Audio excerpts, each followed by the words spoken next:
तीन सूत्र के दाता गुरुवत प्रभाता साहब श्री हरेंद्रानंद के चरणों में प्रणाम।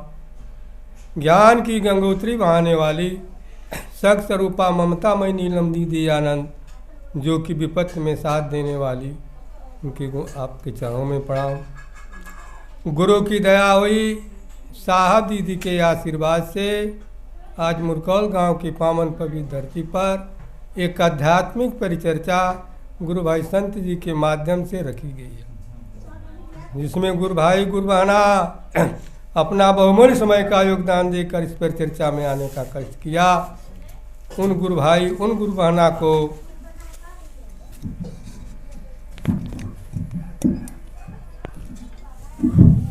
मेरा प्रणाम निवेदित है। मेरे प्रणाम को अपने अपने चरणों में स्वीकार करें। परिचर्चा का मुख्य उद्देश्य एक ही है, शिव को गुरु बनाना। इस मंच के माध्यम से शिव को गुरु बनाने की बात बताई जाती है। इस मंच पर न कोई बाबा है, न कोई साधु है, न कोई उपदेश देने वाला है, न कोई कथा वार्ता की बात बताई जाती है, न पूजा पाठ की बात बताई जाती है, न राजनीतिक बात बताई जाती है। केवल यही बात बताई जाती है कि शिव को अपना गुरु बनाए। इन्हीं भगवान, इन्हीं बाबा को हमारे बाबा दादा पूर्वज और हम भी इनको भगवान और बाबा के रूप में मानते पूजते चले आए। लेकिन आज इन्हीं भगवान, इन्हीं बाबा को गुरु बनाने की बात बताई जाती है कि इनको अपना गुरु बनाएं। जिस तरह की हम अपने घर परिवार, बेटा बेटी, मकान, संपत्ति, जायदाद का अपना समझते हैं, अपना महत्व करते हैं, अपना प्यार करते हैं, उसी तरह इनको अपना गुरु बनाकर अपने मन का तार इस महादेव में लगाएं। जीवन में गुरु तो बनाना ही होगा। बिना गुरु बनाए हमारी यह जिंदगी जो है भव से पार नहीं हो सकती। तो हमको ऐसा गुरु बनाना है जो कि शिष्य के हर दुख दर्द को जानने वाले हों, जानने वाले ही नहीं बल्कि सारी दुखों का निवारण करने वाले। तो ये ऐसे गुरु हैं जो कि शिष्य के हर दुख दर्द को जानने वाले हैं, जानने वाले ही नहीं बल्कि सारी दुखों का ये निवारण करने वाले हैं। गुरु ज्ञान देते हैं, गुरु जीने की कला सिखाते हैं। गुरु जो है हमें अंधकार से प्रकाश की ओर ले जाते हैं। ये नाम के गुरु नहीं हैं, बड़े काम के गुरु हैं। शिव पुराण में 112 शिष्यों का नाम आता है, लेकिन आज तक यह बताने वाला कोई नहीं मिला कि शिवादि गुरु हैं, जगत के गुरु हैं, जन जन के गुरु हैं, हमारे भी गुरु हो सकते हैं। कारण जो भी रहा हो, अपने ही स्तर तक रखे, अपने ही पांव पुजाए, अपने ही बाबा बन बैठे, लेकिन जनमानस में बताने का काम नहीं किए। इस कलिकाल में हमारे साहब हरेंद्रानंद जी एक ऐसे महामानव हुए जो कि 13 साल 13 गुरुओं से ठगाए। ठगाने के बाद हताश मनोबल से बैठ गए और सोच रहे थे कि हमारा 13 साल का समय गुजर गया, लेकिन हमें कुछ नहीं मिला। उन्होंने लाइब्रेरी से एक किताब निकाल कर पढ़ रहे थे, तो उसमें यह लिखा था, गुरुर् ब्रह्मा गुरुर् विष्णु गुरुर्देवो महेश्वरा गुरु साक्षात पर ब्रह्म तस्मै श्री गुरुवे नमः। जब यह जगत के गुरु हैं तो जगत में रहने वाले हम हैं, हमारे भी गुरु हो सकते हैं। उन्होंने उनको अपना गुरु बनाया और गुरु बनाने के बाद उन्हें ज्ञान मिला और ज्ञान में यह 3 सूत्र मिला। दया चर्चा नमः शिवाय, यह 3 सूत्र मिला जो जन कल्याण के लिए मांगे और जन कल्याण में बता रहे हैं, अपने स्तर तक नहीं रखे। उस महामानव के हम ऋणी हैं जो कि आज 14,000 वर्ष के पन्नों को पलटकर हम लोगों के बीच में रख दिया। हम लोग धन्य हैं जो कि हम लोगों का जन्म इस कलिकाल में हुआ। यह 3 सूत्र जो है हम लोगों के जीवन में एक कलमोल रत्न के बराबर मिला है। 3 सूत्र, यदि 3 सूत्र को हम धीरे धीरे करेंगे तो हमारा लौकिक और पारलौकिक दोनों जीवन जो है धन्य हो जाएगा 3 सूत्र को करने से। यदि गुरु की दया नहीं होती, साहब दीदी का आशीर्वाद नहीं होता, तो हमारे कोई गुरु भाई, कोई गुरु बहना अपने सभी कामों को छोड़कर दूर दरार से चलकर इस परिचर्चा में आने का कष्ट नहीं करते। और परिचर्चा में आने के बाद जो गुरु से अनुभूतियाँ मिलती हैं, हम मंच पर सीना ठोक के गवाही के रूप में बताते और कहते हैं। ये जगत के गुरु हैं, गुरुओं के गुरु हैं, गुरुओं के गुणाधिपति हैं, गुरुओं के महाराजा हैं, गुरुओं के अधिपति हैं। अघोरियों के अघोरेश्वर, जोगियों के जोगेश्वर, कपालियों के कपालेश्वर, तांत्रिकों की महाकालेश्वर, किसानों के उमापति महेश्वर हैं। इन्हें बैजनाथ तथा भूतनाथ भी कहते हैं। ये दाता के रूप में हैं, परिदाता के रूप में। जितने शिष्य प्रशिष्ट हैं सब परिदाता के रूप में।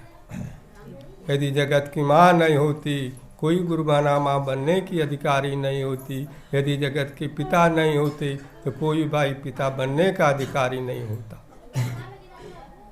एक समय भस्मासुर का नाम आप लोगों ने सुना होगा। उसको वरदान मिला था, अज्ञान बस उसको भस्म होना पड़ा।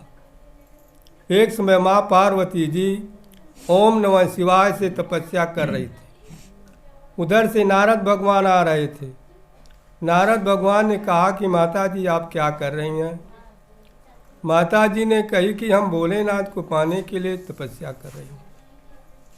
नारद भगवान कहे कि माता जी, भोलेनाथ आपको ओम नमः शिवाय तपस्या करने से नहीं मिल सकते।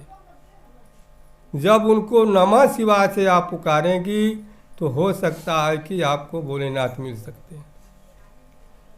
माता जी ने 4500 वर्ष नमः शिवाय से पुकारी और पुकारने के बाद वह पति के रूप में पाई।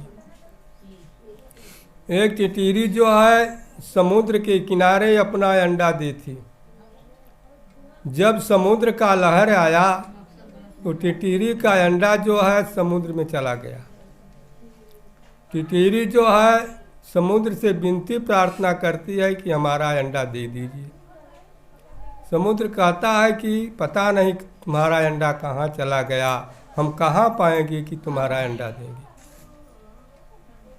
उन्होंने प्रण किया कि मैं समुद्र को सुखवा दूंगी। अपने पंख को पानी से भिगो कर बालू के रेत पर लगी फेंकने। 2-1 रोज के बाद उधर से अगस्त मुनि आ रहे थे। अगस्त मुनि जी ने पूछा पक्षी से, ये तुम क्या कर रही हो? पक्षी ने कहा कि हमारा अंडा जो है समुद्र ले गया है। मैं मांग रही हूँ, विनती प्रार्थना कर रही हूँ, लेकिन हमारा ये अंडा नहीं दे रहा। अगस्त मुनि कहे कि इस पक्षी का अंडा दे दो। समुद्र कहता है कि पता नहीं कहाँ अंडा चला गया, मैं कहाँ पाऊंगा कि इस पक्षी का अंडा दूँ। अगस्त मुनि को वरदान था, समुद्र रोकने की क्षमता थी। उन्होंने अंजलि लगाया और समुद्र को दूर कर दिया। पक्षी से कहा, देखो अंडा तुम्हारा कहाँ है, जाओ तुम अपना अंडा। कहने का मतलब यह है कि एक पक्षी जात जो है अपना प्रण किया कि मैं समुद्र को सुखवा दूंगी। उसका प्रण जो है भोलेनाथ ने पूरा किया। तो हम तो मानव हैं। यदि हमारा दृढ़ विश्वास इस 3 सूत्र में हो जाएगा तो निश्चय ही हमारा हर कार्य सफल हो जाएगा। दया मांगने के पहले हम 4 लोगों को प्रणाम करते हैं। श्री गुरु के चरणों में प्रणाम, आदि शक्ति मैया भवानी के चरणों में प्रणाम, साहब दीदी के चरणों में प्रणाम। प्रणाम करने के बाद हम दया की स्थिति में बैठ जाते हैं। जब भी हम दया और प्रणाम की स्थिति में बैठते हैं तो हमारा मन जो स्थिर नहीं रहता। हमारा मन जो है हवा के गति से तेज भागता है। जिस तरह की बंदर इस डाल से उस डाल पर डांकता है, हमारा मन भी इधर से उधर डांकने लगता है। लेकिन अपने मन को स्थिर करके गुरु का ध्यान अंदर लगाकर दया की ओर प्रयास करते हैं। तो पहला सूत्र है दया। दया में हमको यह कहानी है कि हे महेश्वर शिव जी, आप मेरे गुरु हैं, मैं आपका शिष्य अथवा शिष्या हूँ, मुझ पर दया कर दें सरकार। आप दया न करब तो की दया करें। यह दया जो है एक से अनेकों बार हम मांग सकते हैं, मांग सकती हैं, अपना विषय। हिंदू, मुस्लिम, सिख, ईसाई किसी भी जात धर्म वर्ण का हो, वह इनको अपना गुरु बना सकता है और इनसे दया मांग सकता है। दया तो हम बराबर मांग सकते हैं, काम करते रहिए, आप उनसे नाम लेते रहिए। दूसरा सूत्र है चर्चा। चर्चा जो है मुख्य है। चर्चा गुरु आदेशिक कर्म है, चर्चा गुरु दक्षिणा भी है। पहले जब हम शारीरिक गुरु को गुरु बनाते थे तो बहुत सा रुपया पैसा अन्न वस्त्र दान देकर गुरु की विदाई करते थे, लेकिन हमारे गुरु का चर्चा ही एक गुरु दक्षिणा है। जितना ही हम अपने गुरु का चर्चा करेंगे उतना ही हमको अनुभूतियाँ फायदा मिलेगी। विद्या की माँ सरस्वती ने चर्चा नहीं लिख पाई तो हम मानव तुक चर्चा क्या कर सकते हैं, लेकिन चर्चा करना ही करना है। अनुभूतियाँ तो हमको भी मिली है, बहुत सी अनुभूतियाँ मिली है। हमारा लड़का जो है रेलवे पुलिस भर्ती देखने के लिए गया था। जब उसका सारा कार्य हो गया, सीना नापने की बारी आई तो उसका सीना जो है छोट हो गया। अधिकारी हमारे लड़के से पूछता है कि बेटा ये बताओ तुम कहाँ से आए हो। हमारा लड़का कहता है कि मैं चंदौली जिला से आया हूँ। तुम चंदौली जिला से आए हो? कहाँ, हम चंदौली जिला से आए।